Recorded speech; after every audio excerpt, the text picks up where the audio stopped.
오늘은 나는 생명의 떡이니라 라고 하는 말씀으로 함께 말씀을 나누겠습니다. 우리 옛말에 보면 목구멍이 아니죠. 목구멍이 포도청이다. 죄송합니다. 목구멍이 포도청이다라는 그런 말씀이 있습니다. 포도청은 조선시대에 세워진 관아지요. 요즘으로 말할 것 같으면 검찰청 정도 되지 않을까 싶습니다. 그때는 더 무서운 기관이었겠지요. 모든 사람이 두려움의 그런 기관이었습니다. 그런데 이 목구멍이 포도청이다 라고 하는 것은 여러분 어떤 이야기냐면, 우리가 굶어 죽지 않으려고 한다면 포도청 든난 일을 어쩔 수 없이 하게 되더라. 그러니까 목구멍이 우리의 먹는 것이 죄 짓고 안 짓고를 결정한다, 그런 이야기지요. 그래서 우리는 호구지책을 마련해야 된다 이런 말씀하잖아요. 이 뜻은 무엇입니까? 내가 죽지 않을 만큼 간신히 먹고 살 정도의 수단이 있어야 된다, 그러고죠. 그러니까 입에 풀칠은 하고 살아야 되지 않겠느냐, 그런 말씀이지 않습니까? 그러니까 이 이야기들은 무슨 이야기입니까? 인생에서, 우리의 삶에서 먹는 것, 먹는 일, 이 생존을 위한 일은 너무나도 중요한 일이다, 그렇게 말씀드릴 수가 있을 것 같습니다. 동서고금 역사상에 어떤 통치자들에게도 공통적으로 가장 중요한 일이 무엇이냐면은 민생 문제를 해결하는 거죠. 그죠? 이 백성들의 먹고 사는 문제를 해결해 줘야 된다는 겁니다. 우리나라에서 보면은 가족의 인원수를 물을 때에 뭐라고 묻습니까? 입이 몇 개냐 이렇게 묻잖아요. 그리고 같이 밥을 먹는, 한 상의 밥을 먹는 가족을 뭐라고 그럽니까? 식구라고 그러잖아요. 그리고 사람의 수를 계산하는 거 뭐라고 합니까? 인구수잖아요. 인구, 사람의 입을 계산하는 거다, 그런 말씀입니다. 이 한국 사람들이 먹는 게 참 중요한 것 같기도 해요. 세상 어느 나라에도 가보면요, 먹방 문화라는 게 없답니다. 요즘 보면은 TV에서도 그렇고 뭐 유튜브 채널에서도 그렇고 이 먹방 TV가 엄청난 인기를 차지합니다. 셰프들이 음식을 만드는 프로그램은 전 세계적으로 다 있습니다만은 먹는 것만 찾아가지고 먹는 소리 들려주고 막 이러는 문화는요, 한국에밖에 없다고 그래요. 그러니까 참 먹는 걸 중요시 여기는 한국 사람들의 모습을 보게 된다라는 거죠. 자, 이 먹는 게 얼마나 중요한지 뭐 역설적이긴 합니다만은 여러분, 사람만 먹을 수 있는 것이 있답니다. 그게 뭔지 아십니까? 모르시군요. 욕이에요, 욕. 욕 먹는다 그러잖아요. 그렇죠? 그러니까 현실의 삶에서 예나 지금이나 먹는 문제만큼 큰 문제는 없는 것 같아요. 이 오늘 본문에 무리들을 보십시오.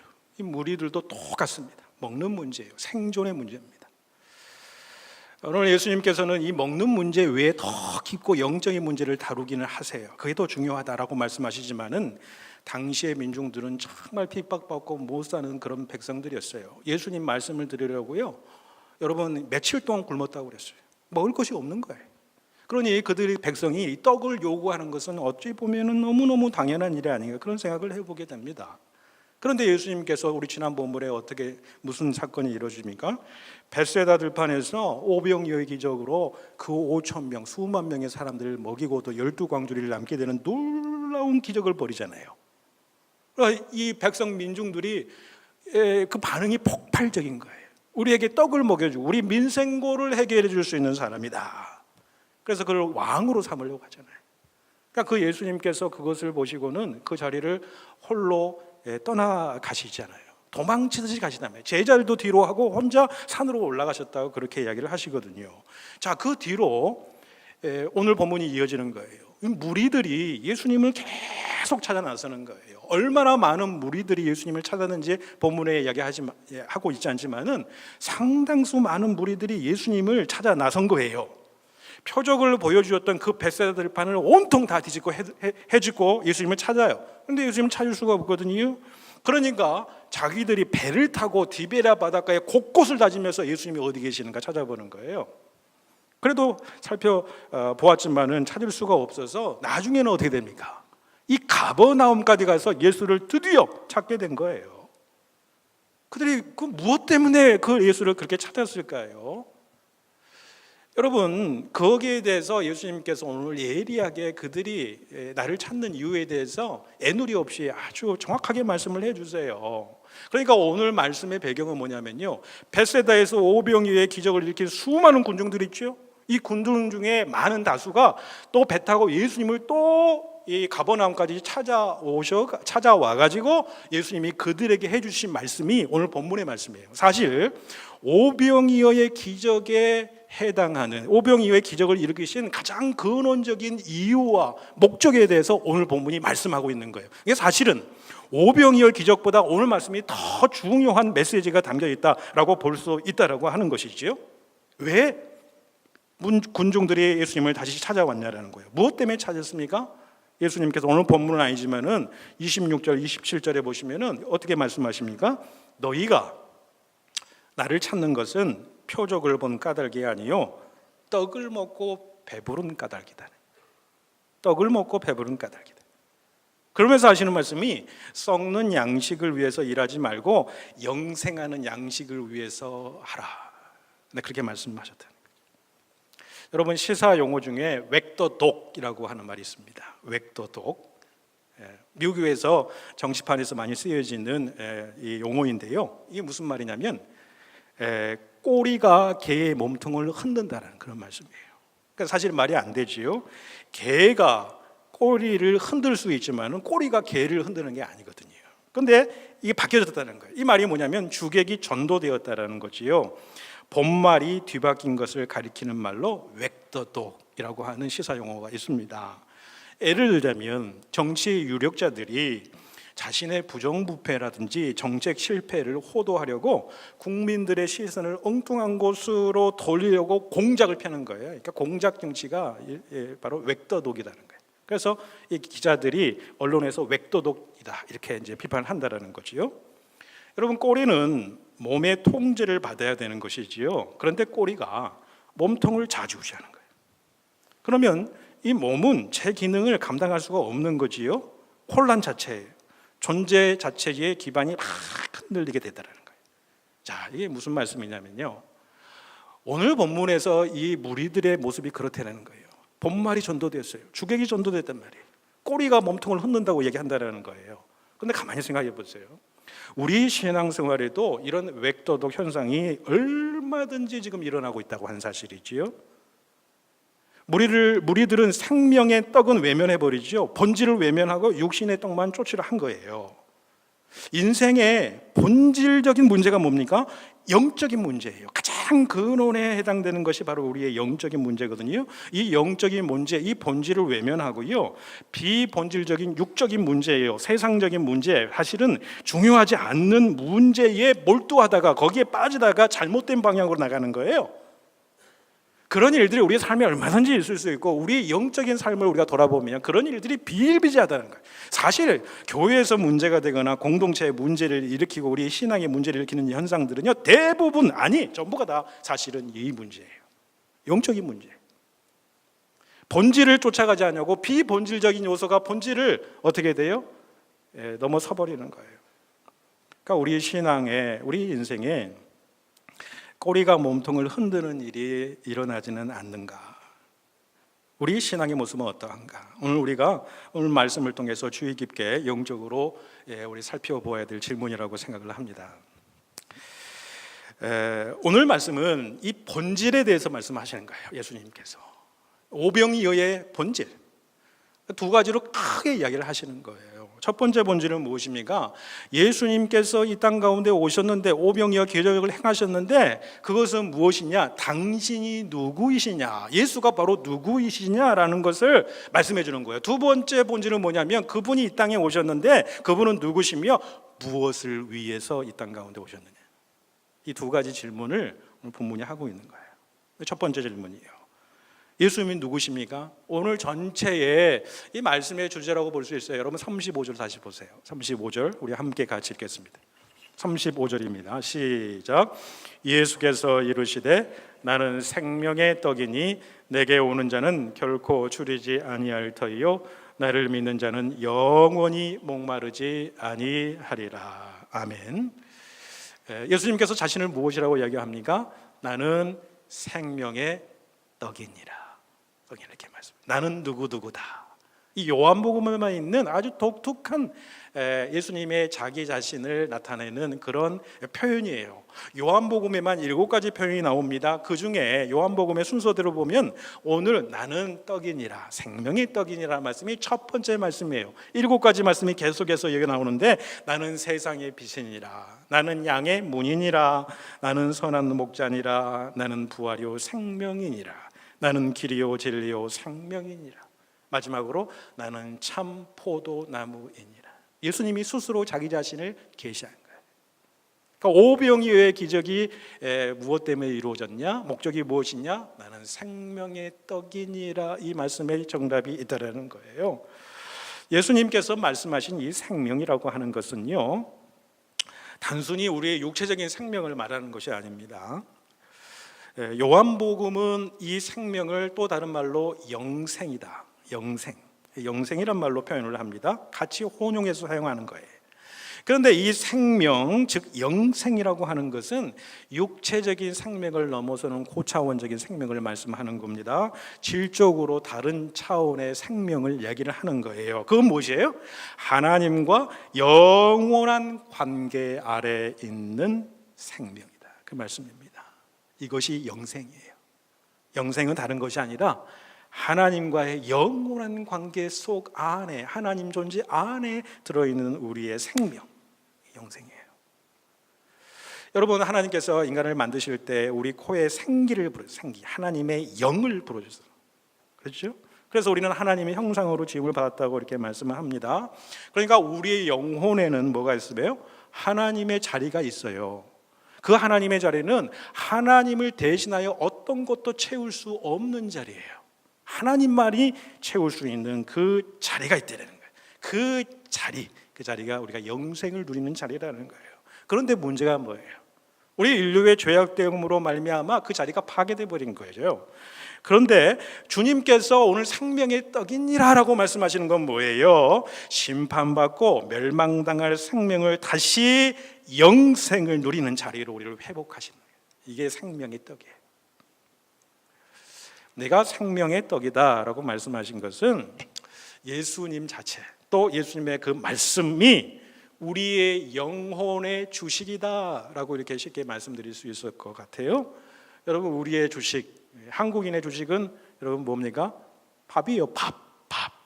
그래서 예수님께서 이 땅 가운데 오셨다면, 한국인의 땅에 오셨다면은 나는 생명의 떡이니라 그렇게 말씀하시는 게 아니고 나는 생명의 밥이니라 그렇게 말씀하셨을 것 같아요. 그러니까 여러분 생각해 보십시오. 우리가 밥을 먹는데 밥은 우리를 끼니 때마다 우리 먹어야 됩니다. 밥을 먹기 귀찮고 바쁘다고 해서, 또 음식 차리고 설거지하는 귀찮다고 해서 아침에 세 끼를 한꺼번에 다 먹을 수 있습니까? 또 한 달치를, 또 1년치를 한꺼번에 다 먹을 수 있는 것입니까? 그럴 수 없는 거 아니겠습니까? 육적인 양식도 매일매일 먹어야 되는 거예요. 근데 영적인 양식도 똑같다라는 겁니다. 우리가 예배도, 말씀도, 기도도 마찬가지예요. 한 달치 예배를 오늘 한 주일에 그냥 집중해서 그냥 엑기스로 그냥 다 드려보겠다. 그리고 한 달은 나머지 달은 쉬어보겠다. 이게 이런 말이 됩니까? 말이 안 된다는 거죠. 하나님 앞에 드리는 예배, 하나님 말씀을 묵상하며 살아가는 그런 일들, 또 기도하며 나가는 일들은요, 매일매일 밥을 내니 끼니 때마다 먹는 것처럼 매일매일 먹어야 돼요. 그게 뭐예요? 주님과 교제하는 거예요. 하나님의 영의 자리, 우리의 회복된 그 하나님의 그 영의 자리로 우리가 늘상 나아가는 거예요. 그렇지 않으면 계속 세상적으로, 육적으로 빠져들어가게 되거든요. 밥 한 끼 근사하게 먹고 배불리 먹었다고 해서요, 우리 자녀들의 키가 그냥 눈에 보이게 확확 자랍니까? 그건 아니잖아요. 영적 현상도 마찬가지죠. 매주일 예배드리고 말씀 묵상하고 매일같이 기도하는 삶을 살았다고, 오늘 하루에 그런 삶을 살았다고 해서, 그래서 은혜 한번 쫙 받았다고 해서 믿음이 그저 쑥쑥 자라는 것은 아니에요. 그런데 이 자녀들을 보면은 매일같이 밥 먹고 운동하고 생활하다 보면은 어느샌가 부모보다 키가 훌쩍 커버린 우리 자녀들을 보게 되잖아요. 그러니까 열심으로 매일매일 우리가 하나님의 말씀을 묵상하고 때로는 큐티하고 성경을 쓰기도 하고 기도 생활을 열심히 하다 보면은 어느새 자기도 모르는 사이에 영적으로 성장하고 성숙해가는 자신의 모습이 발견하게 되더라는 거예요. 왜? 말씀은 영적 양식이거든요. 기도는 영적인 운동이거든요. 양식을 먹고 운동을 해야지 건강히 성장하는 거예요. 이것을 매일매일 꾸준히 계속하는 것이 중요해요. 이게 경건의 훈련입니다. 경건의 훈련이 없잖아요. 그러면 경건의 모양밖에 드러낼 수가 없어요. 경건의 능력이 나타나지 않아요. 경건의 능력이라고 하는 것은 훈련을 통해서 나타나게 되더라라고 하는 사실을 우리가 꼭 기억해야 됩니다. 예전에도 한번 이야기했던 기억이 납니다만은 한 독자가 영국의 신문사에 이런 글을 올렸습니다. 짧은 글인데 이렇게 올렸어요. 저는 교회에 30년 동안 다녔습니다. 한 3,000번 정도의 설교를 들었습니다. 그러나 기억되는 것이 아무것도 없습니다. 아주 실망적입니다. 그래서 편집자가 이 글을 보고 한참 생각하다가 그분의 그 문장의 어투대로 똑같이 화답을 달았는데 이렇게 달았어요. 나는 결혼한 이후에 30년 동안 내 마누라로부터 음식을 얻어먹었습니다. 그런데 아무리 생각해도 내가 무엇을 먹은 건지 모르겠습니다. 그러나 내가 지금 살아 있습니다. 무슨 말씀인지 아시겠지요? 여러분, 우리는 말씀을 듣고도 곧장 잘 잊어버려요. 지난주에 여러분 말씀 다 기억하십니까? 다 기억하시나요? 잘 잊어버려요. 다 잘 잊어버린다는 거예요. 잊어버려도 좋습니다. 왜? 새로운 것이 들어와야 되니까. 뭐 그런다고 잊어버려도 좋다고 생각을 해요. 그런데 여러분, 중요한 것이 무엇인지 아십니까? 말씀을 듣고 묵상할 때에 내 마음을 활짝 열어서 내 영혼 안에 하나님의 말씀이 아로새길 수 있도록 소망하며 사모하며 그 말씀을 내가 받아들이는 그 순간 그것이, 그 말씀이 우리 영혼 가운데, 우리 마음속 어딘가에 심겨진다는 거예요. 심겨진다. 반드시 심겨진다는 거예요. 그것을 잊은다고 할지라도 반드시 심겨진다는 거예요. 말씀 모두를 다 기억할 수는 없어요. 그런데 내가 하나님의 말씀으로 받아들여서 내 영의 양식으로 내 마음밭을 갈아서 그 말씀이 내 안에 심겨졌다고 한다면 그 말씀은 여러분 절대 어디를 가지 않아요. 잊었다 하더라도 성령께서 적절한 때에 아주 기가 막힌 타이밍에 생각나게 하시더라는 거예요. 그 말씀이 우리의 심령 가운데 심어진 그 말씀이 우리 자신들의 생각을 움직여가는 거예요. 우리 자신의 삶을, 방향을 틀어내는 거예요. 그것이 여러분 뭡니까? 말씀이 우리 자신들을 이끌어가는 삶이라는 거예요. 그것이 우리를 진정한 믿음의 성숙으로 인도하는 길이에요. 그래서 여러분 어떻습니까? 믿음은 들음에서 나고 들음은 그리스도의 말씀으로 말미암았느니라, 그렇게 말씀한다라고 하는 사실이지. 자, 이제 두 번째로요. 주님께서 두 번째 본질에 대해서 말씀을 하세요. 그것은 뭐냐면 나는 누구이고 그 다음에 나는 무엇을 행할 것인가 라고 하는 본질에 대한 말씀이에요.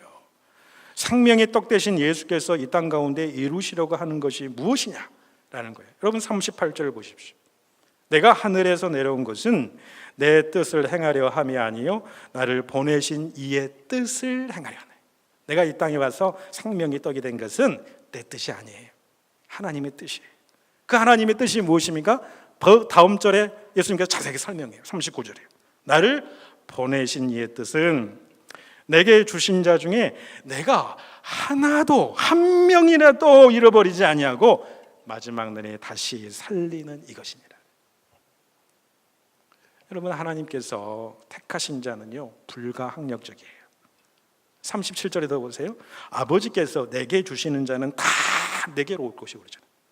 내게 오는 자는 내가 결코 내쫓지 아니하신다 그랬어요. 여러분, 이게 엄청난 복음이고 은혜입니다. 불가항력적인 은혜를 얘기하는 거예요. 우리 은혜의 속성은요 불가항력적이라는 거예요. 이게 무슨 말씀입니다? 하나님께서 우리에게 은혜를 주시면 거부할 수 있는 거예요. 하나님의 은혜가 임하면 우리를 구원의 반열에 끝까지 이르게 하신다라고 하는 사실이에요. 아무리 고집스럽게 거부해도요 은혜의 줄로 우리를 동동 매신다라는 거예요. 우리를 구원의 반열에 이르기도 하시지만은 구원 이후의 삶 속에서도 주님은 우리의 은혜질로 꼭꼭 묶으세요. 그리고 우리에게 늘 부르시고 우리에게 음성을 들려주시는 거예요. 그 주님의 음성이 들리실 때 여러분 망설이지 마시고 빨리빨리 주님에게 돌아오셔야 되는 것입니다. 특별히 인생의 반환점에서 여러분 신앙생활할 때에 머뭇머뭇거려서는 안 됩니다. 속히 여러분 돌이키지 않으면요, 하나님께서는요 매를 들어서라도 데려오신다는 거예요. 매를 들어서 치시면 아파요. 아프더라도 하나님께서 그 사랑하는 자를 끝까지 내가 마지막 날 다시 살리겠다라는 거 아니에요. 아플 때, 내가 매 맞을 때는 그게 아픔이었어요, 고통이었어요, 어려움이었어요, 환난이었어요. 그런데 그것을 통해서 내가 주님께로 돌아왔어요. 근데 나중에 생각해 보니까 와, 이게 하나님의 엄청난 은혜구나, 어마어마한 하나님의 은혜구나. 불가항력적으로 나를 선택하시고 나를 하나님의 자녀로 삼으셔서 끝까지 하나님의 자녀로 이끌어 가시는 하나님의 놀라운 은혜구나. 그것을 오늘 우리에게 말씀해 주시는 거예요. 하나님께서 우리를 부르십니다. 때때로 음성을 주세요. 예배 가운데, 말씀 가운데, 묵상하는 가운데, 기도 가운데에 여전히 지금도 주님께서 음성을 바라고 계세요. 그 음성 가운데 내가 참 주님의 자녀답게 살라고 하시는 그 세밀한 음성을 여러분 들을 수 있는 귀가, 영적 귀가 우리에게 있기를 바랍니다. 혹시 우리의 영혼을 깨우는 소리, 그 소리가 아니겠습니까? 네가 왜 본질이 아닌 것에, 비본질적인 것에 왜 목숨을 걸고 있느냐는 거예요. 그런 음성 여러분 들리시지 않습니까? 영적인 깨달음으로 우리를 인도하시기 위한 그 부르짖음, 그 음성, 그 세밀한 음성이 늘 우리 가까운데 있다라는 거예요.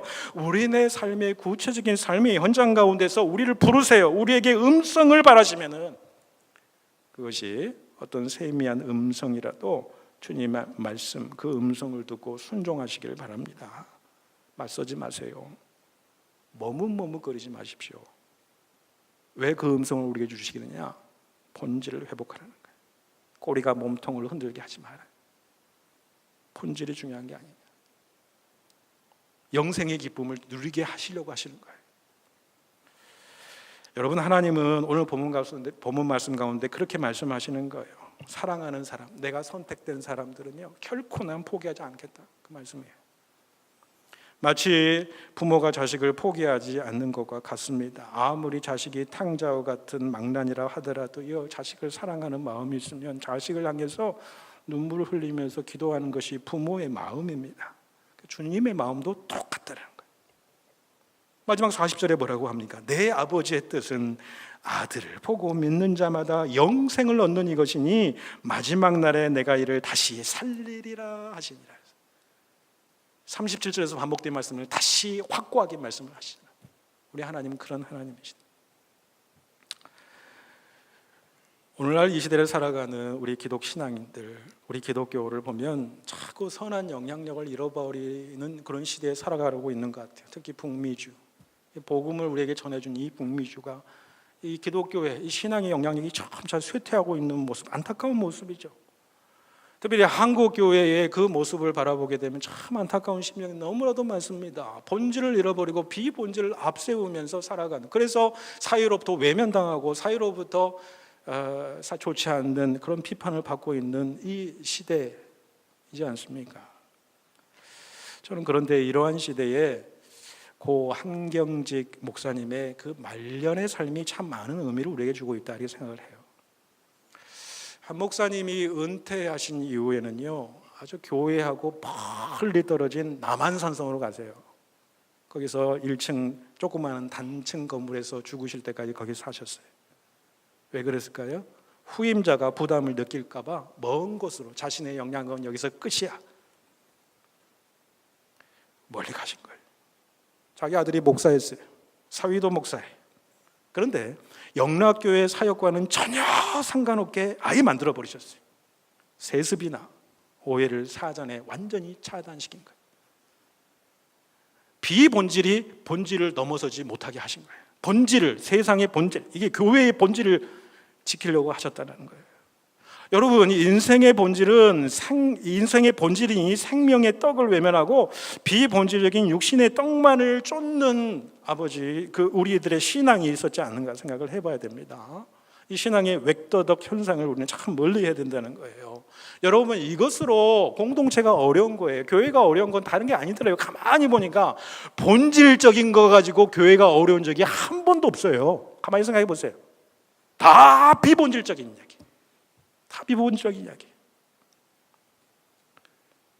그래서 공동체가 힘을 잃어버리는 거예요. 왜? 본질이 몸통이 나서야 되는데 꼬리가 막 몸통을 흔들어 버리거든요. 그러니까 공동체가 막 흔들흔들거리는 거지요. 왜? 신앙의 본질을 집중을 해야 되는데 비본질적인 요소가 들어와서 그 비본질적인 요소가 몸통을 막 흔들어 버리는 거예요. 교회뿐만 아니라 우리 신앙의 삶에도 똑같이 적용이 된다는 거예요. 여러분, 신앙의 본질이라는 것이 무엇입니까? 다른 건 아니에요. 하나님과의 바른 관계 속으로 들어가는 거예요. 하나님 앞에서의 삶으로, 코람데오의 삶으로 들어가는 거예요. 하나님 앞에서 내 자신들을 바라보면서 하나님께서 정말 원하시고 기뻐하시고 선하신 하나님의 뜻이 무엇인지 날마다 영적으로 분별하면서 살아가는 그 삶의 모습이에요. 그게 신앙의 본질이에요.